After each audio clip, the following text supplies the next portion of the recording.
आणि आता महाराष्ट्रामधल्या अपडेट। गोकुळ दूध संघाची निवडणूक येत्या 90 दिवसांमध्ये घ्या असे निर्देश सर्वोच्च न्यायालयाने दिले। गोकुळ संघाची निवडणूक घ्या असे आदेश न्यायालयाकडून देण्यात आलेत। येत्या 90 दिवसांमध्ये ही निवडणूक घेण्याचे आदेश देण्यात आले। अमर पाटील आपले प्रतिनिधी आता आपल्या सोबत आहेत या संदर्भातली आणखी अपडेट देण्यासाठी। अमर, न्यायालयाचे आदेश नेमके काय आहेत आणि 90 दिवसांमध्ये ही निवडणूक होणार आहे का? गेल्या काही दिवसापासून चाललेल्या गोकुळ दूध संस्थेच्या निवडणुकीला स्थगिती आणण्याचं काम याचिकाकर्ते प्रकाश बेलवडे यांनी केलं होतं। कारण गोकुळमध्ये भ्रष्टाचाराचे आरोप झाले होते आणि गोकुळच्या भ्रष्टाचाराचे आरोप त्यांनी दाखवले होते आणि ते न्यायालयापुढे सादर केल्यामुळे गोकुळने निवडणूक स्थगिती केली होती। कारण संचालक मंडळ बरखास्त करावा अशीही त्यांची मागणी होती। त्याप्रमाणे त्यांची मागणी मान्य करत न्यायालयाने स्थगिती दिली होती। काल 4 तारखेला संचालक मंडळाची मुदत संपल्यानंतर शासनाने प्रशासक नेमलं। त्या प्रशासकामध्ये 5 जण ही शासकीय अधिकारी आहेत। त्यामुळे भ्रष्टाचाराची पाळंमुळं हुडकून काढण्यासाठी हे प्रयत्न करत आहेत। आणि आज जरी ज्या संचालकांची मुदत वाढ मिळत नसली तरी 90 दिवसात मतदान घ्या। कारण यामध्ये 1320 संस्था या बोगस असलेल्याही निदर्शनास आले होते आणि 1320 संस्था वगळून ही निवडणूक घ्या असं सांगण्यात आलं होतं। परंतु यामध्ये बऱ्यापैकी हसन मुश्रीफ यांच्या सगळ्यात जास्त संस्था होत्या।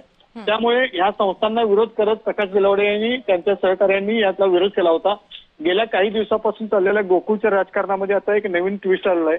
कारण 90 दिवसामध्ये जर निवडणूक घ्यायची झाली तर आता ह्या ज्या निवडणुकीला ज्या संस्था मतदान करतात त्या संस्थांची छाननी करणे, त्या संस्था प्रत्येक ठिकाणी आहेत का पाहणे या प्रशासकाचं काम आहे आणि प्रशासक हे 90 दिवसात पार पाडतील असं प्रकाश बेलवडे यांनी आपल्याला बाईट देताना सांगितलेलं आहे। गेल्या काही दिवसांपासून चाललेला गोकुळमधला हा भ्रष्टाचाराचा कारभार बाहेर काढायचा झाला तर आता 90 दिवसच ह्या प्रशासकाकडे ते बाहेर काढतील। कारण गेल्या 2 दिवसापासून प्रसार माध्यमामध्ये समाज माध्यमामध्ये एक व्हायरल पोस्ट होते।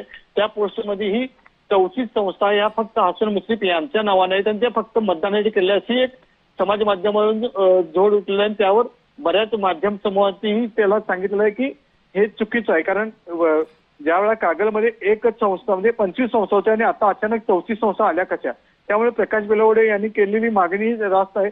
आता हेच थोड्या दिवसांनी पाहणं गरजेचं आहे की हा 90 दिवसाच्या कारभारावरून यातला भ्रष्टाचार कसा बाहेर येतो।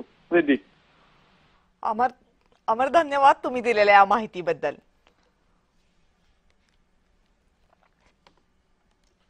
आणि यानंतर थेट जाऊयात नाशिकमध्ये। मुख्यमंत्री देवेंद्र फडणवीस सध्या बोलतायत।